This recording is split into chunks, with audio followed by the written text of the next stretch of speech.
पारदर्शक असताना सुद्धा, पूर्ण निविदा प्रक्रिया पारदर्शक असताना सुद्धा काही लिमिटेड लोकच त्यांनी इथे निविदा भरल्या. नामांकित कंपन्यांनी निविदा का भरल्या नाहीत? यामध्ये क्लास ए चे हे कंत्राटदार आहेत. महानगरपालिकेमध्ये HCC, हिंदुस्तान कन्स्ट्रक्शन्स, युनिटी, त्यानंतर सुप्रीमो, प्रतिभा इंडस्ट्रीज, नीव इंडस्ट्रीज असे मोठे कंत्राटदार आहेत. L&T, गॅमन इंडिया, IRB, पुंज लॉइड, सोमा इन्फ्रास्ट्रक्चर हे लोक नाहीत. पण या युनिटीने का नाही भरलं? युनिटीचे अवरसेकर आले होते, त्यांनी चौकशी केली, हे कंत्राट बनवण्याची पूर्ण माहिती घेतली, अतिरिक्त आयुक्तांना भेटले.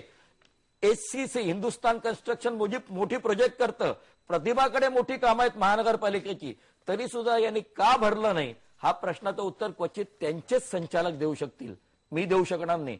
पण ज्याने कोणी भरलं त्यांना तुम्ही दिलं, त्यांना दिलं गेलं. ज्यांनी भरलं त्यांना तुम्ही दिलं.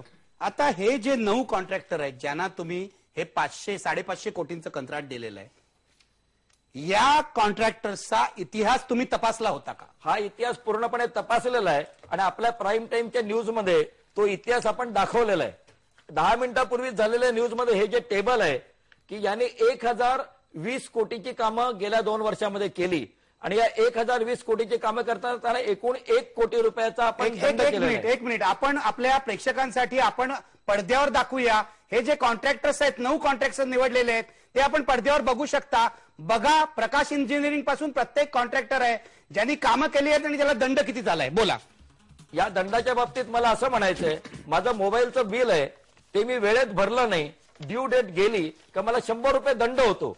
दंड झाला याचा अर्थ मी डिफॉल्टर होत नाही, म्हणजे मी पेमेंट करत नाही आणि माझी सर्व्हिस डिस्कनेक्ट ही होत नाही, माझी सर्व्हिस चालू राहते, मी तो वापर करू शकतो, मी डिस्कनेक्ट करत नाही. दंड कशासाठी झाला? एखादं दिलेलं काम विहित मुदतीत होऊ शकलं नाही, कॉन्ट्रॅक्टरचे काही अडचणी असतील, साईट अडचणी असतील, परंतु त्या कॉन्ट्रॅक्टरला आम्ही दंड केलेला आहे. दंड केला. बऱ्याचशा ठिकाणी बरीचशी कामं जेव्हा करतो तेव्हा मटेरियलचं टेस्टिंग हे तुम्हाला मान्य आहे, म्हणजे सत्ताधारी पक्षाचे नगरसेवक म्हणून हे तुम्हाला मान्य आहे की या 9 कॉन्ट्रॅक्टरना ज्यांना तुम्ही 550 कोटीचं कॉन्ट्रॅक्ट दिलं त्यांनी 1020 कोटीची कामं आधी केली होती आणि त्यांना 1,02,00,000चा दंड झाला होता, हे तुम्हाला मान्य? मान्य नाही, मी हे घेऊनच. म्हणजे हे तुम्ही तपासलं होतं आधी कॉन्ट्रॅक्ट देताना, तुम्ही सत्ताधारी म्हणून आणि प्रशासनाने तपासलं होतं. पण तो दंड आज जसं अतिरिक्त आयुक्त म्हणाले की दंड सामान्य आहे, त्यांनी काही गंभीर चुका केलेल्या नाहीत, बरोबर आहे ना? हा जो दंड आहे हा 0.01% आहे, एकंदर कंत्राटच्या किमतीच्या 0.1% दंड आहे. आणि हा दंड कशासाठी झाला? विहित मुदतीत काम केलं नाही, उशिरा काम केलं. कधी कधी कसं होतं की एखादं बिटुमिन तिथे साईटवरती आलं का त्याचे टेस्टिंग करावं लागतं, RMCचं टेस्टिंग करावं लागतं आणि ते लॅबमध्ये द्यावं लागतं. त्याचा रिपोर्ट हा 3-4 दिवसानंतर येतो. 3-4 दिवसानंतर तो आला आणि ते जर टॉलरेबल लिमिटमध्ये असेल तर ते काम तसं ठेवलं जातं, परंतु त्या कंत्राटदाराला डेव्हिएशनसाठी दंड केला जातो.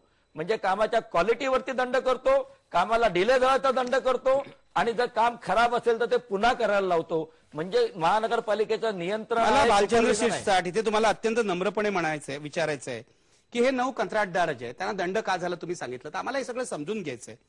तुम्ही जनतेचे सेवक आहात, जनतेचे नगरसेवक आहात, सत्ताधारी पक्षाचे नगरसेवक आहात. हे 9 कंत्राटदार जे आहेत त्यांना दंड का झाला तुम्ही सांगितलं? वेळेवर काम केलं नाही म्हणून, बरोबर आहे? पहिला मुद्दा आहे. वेळेवर काम न करणं हे गंभीर आहे की याकडे दुर्लक्ष करण्याजोग आहे?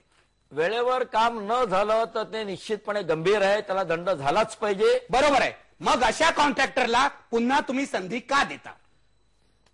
वेळेवर काम करणं जर अक्षम्य असेल, देश पुढे जायचा असेल तर कामं वेळेवर झाली पाहिजेत आणि दर्जेदार कामं न करणं हा दुसरा गुन्हा आहे, तो तुम्ही तपासला होता का? दोन्ही गोष्टीची पूर्ण शहानिशा केली होती. जेव्हा एखादा आरोप असतो एखाद्या कंत्राटदारावरती तर त्याच्या आरोपाची शहानिशा करून हे टेबल बनवून याची चौकशी करून किती गंभीर स्वरूपाचे आहेत, कारण काही जे गुन्हे असतात तुम्हाला याची जाणीव आहे का? तुम्ही सत्ताधारी पक्षाचे नगरसेवक आहात, आम्ही आयुक्तांनाही बोलवलं होतं, अतिरिक्त आयुक्तांना, पण त्यांना इथे येऊन तोंड उघडायची त्यांना इच्छा झाली नाही. हा पैसा आमचा आहे, हा पैसा जनतेचा आहे आणि हा पैसा तुम्ही फुकट घालवतात. वेळेवर काम न करणाऱ्या कॉन्ट्रॅक्टरना कॉन्ट्रॅक्ट देऊन दर्जेदार काम न करणाऱ्या कॉन्ट्रॅक्टरना, आणि वर तुम्ही असं म्हणतात की हे कॉन्ट्रॅक्टर यांना जो दंड केलाय तो सामान्य आहे, हा आमचा पैसा आहे, हा जनतेचा पैसा आहे. याच्यावर अशा प्रकारे निर्णय घेण्याचा तुम्हाला अधिकार, बेजबाबदार लोकांना कॉन्ट्रॅक्ट देण्याचा अधिकार कोणी दिला? सर्वात महत्वाचं म्हणजे निविदा प्रक्रियेमध्ये फक्त 11 कंत्राटदार आलेत. निविदा काढायच्या नाहीत, बंद करून टाकायच्या. कॉन्ट्रॅक्टर जर बदनाम आहेत तर बंद का केल्या नाहीत? म्हणजे याचा अर्थ मुंबईतले रस्ते करायचेच नाहीत, तो पुढचा मुद्दा आहे. करायचेच नाही. बदनाम लोकांना, चोरांच्या हातात काम देण्याचं तुम्हाला अधिकार कोणी दिला? जनतेचे नगरसेवक तुम्ही आहात, चोरांच्या हातात तुम्ही कॉन्ट्रॅक्ट का दिलं? हे चोर, हे लोक चोर हे चोर असतील. नाहीत अशी सर्टिफिकेट तुम्ही द्याल? हे लोकं- शिवसेना भाजपचे प्रतिनिधी म्हणून द्याल की हे चोर नाही आहेत, हे चांगले कॉन्ट्रॅक्टर आहेत, हे सज्जन आहेत, हे अतिशय उत्कृष्ट काम करतात, असं आता जाहीरपणे सांगाल का तुम्ही? या लोकांनी पूर्वी केलेली कामं आपण उद्या परवा त्याचा रिपोर्ट घ्या. पण दंड का केलाय मग दंड का केलाय? दंड 1 कोटी रुपये दंड का केलाय? एखादं काम जे नोव्हेंबर महिन्यात व्हायला पाहिजे ते डिसेंबर पण ही महिन्यात चूक झालं. आहे की नाही? 30 दिवस उशीर ही झाला. चूक आहे की नाही? चूक आहे. 30 दिवस झाले आणि म्हणून या दंड मुंबईच्या केला. रस्त्यांवर जे खड्डे पडलेत, ते खड्डे पडलेले जे रस्ते आहेत यापैकी काही कॉन्ट्रॅक्टरनी केले होते? नाही, खड्डे पडलेले रस्ते हे डिफेक्ट लायबिलिटी पिरियड मधले रस्ते नाहीत. खड्डे पडलेले जे रस्ते ते 3 वर्षापूर्वी 5 वर्षापूर्वी जे केलेले होते, जिथे डिफेक्ट लायबिलिटी पिरियड संपलेला आहे. आणि 36 रस्ते MMRDने केलेले आहेत आणि गेल्या वर्षी महानगरपालिकेला ट्रान्सफर ठीक आहे, केलेले तुमचं आहेत. म्हणणं आहे हे सगळे कॉन्ट्रॅक्टर 9 जे आहेत, ज्यांना तुम्ही काल 550 कोटीचं कॉन्ट्रॅक्ट दिलं, ते धुतल्या तांदळासारखे आहेत, आम्ही ते त्याला- सज्जन आहेत, ते दर्जेदार काम करतात, बरोबर आहे ना?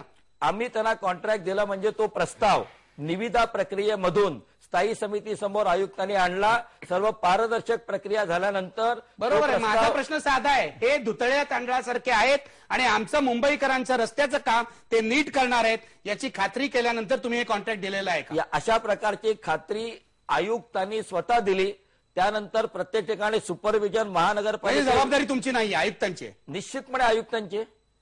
सेना भाजपच्या नगरसेवकांची नाहीये. नगरसेवक- कॉन्ट्रॅक्ट तुम्ही मंजूर केलेला आहे, कॉन्ट्रॅक्ट मंजूर करायला तुम्ही जबाबदार आहात. तुम्ही म्हणताय आयुक्तांची जबाबदारी आहे. आयुक्तांची जबाबदारी, इम्प्लिमेंटेशन ही आयुक्तांचीच जबाबदारी आहे. आम्ही सत्ताधारी असलो, आम्ही मंजुरी देत असलो तरी तिथे बरोबर सुपरविजन आहे, करणं बरोबर आहे. day to day- इम्प्लिमेंटेशन ही आयुक्तांची जबाबदारी आहे. मला विचारायचं आहे की या कॉन्ट्रॅक्टरचा इतिहास लक्षात घेतला तरी सुद्धा त्यांना कॉन्ट्रॅक्ट द्यावं या मतावर तुम्ही आलात. या कॉन्ट्रॅक्टर पैकी कोणा एका विशिष्ट माणसाचं नाव न घेता मी सांगतो, यांनी बरीच कामं केलेली आहेत आणि हे चांगले आहेत. आणि ती चांगली आहेत. आपल्या बाहेरचा रस्ता ठीक आहे, आहे, ठीक आहे. IBM लोकमतच्या बाहेरचा रस्ता आहे, तिथे त्याच्यावर- एकही खड्डा नाहीये. त्याच्यावर खड्डे आहेत, मी तुम्हाला दाखवतो. मी रोज येतो त्या रस्त्यावरून, त्यामुळे खड्डे आहेत. ठीक आहे, जाऊ दे, आपण पुढे जाऊया चर्चेमध्ये. मी तुमची भूमिका मान्य करतो की सेना भाजपने अत्यंत प्रामाणिकपणे, मी असं मानतो यांनी अत्यंत प्रामाणिकपणे काम केलेलं आहे. खड्डे पडल्यावर नंतर बोलू, पण प्रामाणिकपणे या कॉन्ट्रॅक्टरची शहानिशा करून हे कॉन्ट्रॅक्ट दिलेलं आहे. पुढची जबाबदारी आयुक्तांची आहे असं ते म्हणतायत. त्यांनी शहानिशा केली आहे. मी पुन्हा सांगतो, या कॉन्ट्रॅक्टरना 1,02,00,000 रुपये दंड झालाय, तरी सुद्धा यांना काम देण्यात आलंय. मी आता दोघं विरोधी पक्ष नेते आहेत माझ्याकडे, त्यांना चर्चेत आणतोय. राजन सिंग माझ्यासोबत आहेत. राजन सिंग, मला तुम्हाला विचारायचं, ऐकलं तुम्ही काय म्हणतायत भालचंद्र शिरसाट? मला हे माहित नाही राहुल शेवाळे वेळेवर का आले नाहीत. वेळेवर यायला पाहिजे, कारण त्यांच्या भवितव्याचा प्रश्न आहे सेना भाजपच्या, तरी सुद्धा ते आलेले नाहीत. जनतेच्या प्रश्नावर उत्तर द्यायला जी माणसं वेळेवर येत नाहीत त्यांना निवडून का द्यायचं हा प्रश्न जनतेच्या मनात येईल, पण आपण त्याचा विचार नंतर करू. मला तुम्हाला विचारायचं आहे, यांनी आता सांगितलं हे कॉन्ट्रॅक्टर धुतल्या तांदळासारखे आहेत, ते फक्त कामात उशीर करतात, काम चांगलं करतात, बरोबर आहे का? हे कॉन्ट्रॅक्टरवर जे दाखवत आहे की रस्त्याच्या कामामध्ये 1,02,00,000 असं त्यांना पेनल्टी आहे. हे लोकांनी गार्डनचं काम केलेलं आहे, ह्या लोकांनी बिल्डिंग रिपेअरचं काम केलेलं आहे, ह्या लोकांनी साडा रिपेअरचं काम केलेलं आहे, गड्डे बुजवण्याचं पण काम केलेलं आहे. हे सर्व कामामध्ये 25 कोटीपेक्षा जास्त त्यांच्यावर पेनल्टी आहे हे कॉन्ट्रॅक्टरवर. आणि कॉन्ट्रॅक्टर जे आहे त्यांची जे टेंडरची अट होती त्याच्यामध्ये अटमध्ये हे घातला गेलेला आहे की अस्फाल्ट प्लांट तुमचा मुंबईलाच पाहिजे. डांबरी रस्ते करणार तर अस्फाल्ट प्लांट पाहिजे, जर रेडीमिक्स सीसी रस्ते करणार तर रेडीमिक्स प्लांट पाहिजे आणि BMC अप्रूव्ड प्लांट पाहिजे, असा अट त्या टेंडरमध्ये होता. मला हे सांगा निखिलजी, जर गुजरातची, UPची, बिहारची, ओडिशाची, दिल्लीची मोठी कंपनी कसा येणार तुमच्याकडे काम करण्यासाठी? जर तुम्ही हे अट टाकणार, एक 50 कोटीचं त्याला काम देणार, तो काय इथे अस्फाल्ट प्लांट लावणार, अस्फाल्ट प्लांट लावण्यासाठी तो एक 5 कोटीची जागा विकत घेणार, जागा घेण्यानंतर अस्फाल्ट आरएमसी प्लांट करणार, रस्ते केल्यानंतर तो काय इथे अस्फाल्ट विकणार काय आरएमसी विकणार? आणि 7 हे जे कॉन्ट्रॅक्टर आहे 7 एप्रूव्ड प्लांट आरएमसीचे आहे, हे 7 हे जे कॉन्ट्रॅक्टर आहे त्यांचेच आहे बीएमसी एप्रूव्ड प्लांट. मुंबईला 200 पेक्षा जास्त आरएमसी प्लांट आहे, परंतु बीएमसी एप्रूव्ड नाही. हे ठेकेदारांचा बीएमसी एप्रूव्ड प्लांट असा अट त्याच्यामध्ये टाकलेला आहे. मी 1 महिन्यापूर्वी पीसी घेऊन हेच सांगितलं, मुंबईचे खड्डे जे गणेश उत्सव आहे, ईद आहे, नवरात्री येत आहे, तर मुंबईकर जनता म्हणत आहे की कोणती टेक्नॉलॉजी आणता तुम्ही आणा, परंतु खड्डे बुजवा. आमचे सिरसाट साहेब फार बुद्धिमान माणूस आहे. ते म्हणतात की 1000